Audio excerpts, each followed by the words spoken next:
હવાઈ મુસાફરી કરતા લોકોને ક્યારેક ફ્લાઇટ કેન્સલ થઈ જવાથી ભારે હાલાકીનો સામનો કરવો પડતો હોય છે, જેના લીધે ક્યારેક હેરાનગતિ ભોગવતા મુસાફરો હોબાળો મચાવતા હોય છે.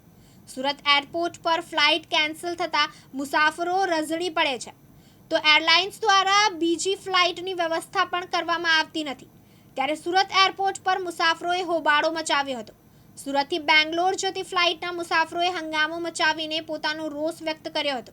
સુરતથી બેંગ્લોર જતી ફ્લાઇટ ટેકનિકલ ખામીના કારણે છેલ્લી ઘડીએ કેન્સલ થતાં લોકોને હેરાનગતિ ભોગવવાનો વારો આવ્યો હતો, જેથી મુસાફરોએ હંગામો મચાવ્યો હતો.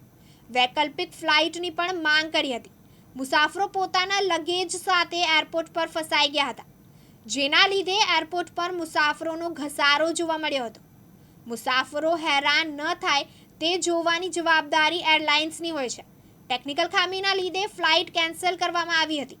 એરલાઇન્સ દ્વારા કોઈ વૈકલ્પિક ફ્લાઇટ નહીં કરી આપતા મુસાફરોમાં રોષ જોવા મળ્યો હતો. મુસાફરોએ એરપોર્ટના અધિકારીઓ સાથે વાત કરીને બીજી ફ્લાઇટની માંગણી કરી હતી, જેના લીધે એરપોર્ટ પર કેન્સલ ફ્લાઇટના પેસેન્જરોની ભીડ જામી ગઈ હતી. યાસીન દારા, દિવ્યાંગ ન્યૂઝ, સુરત.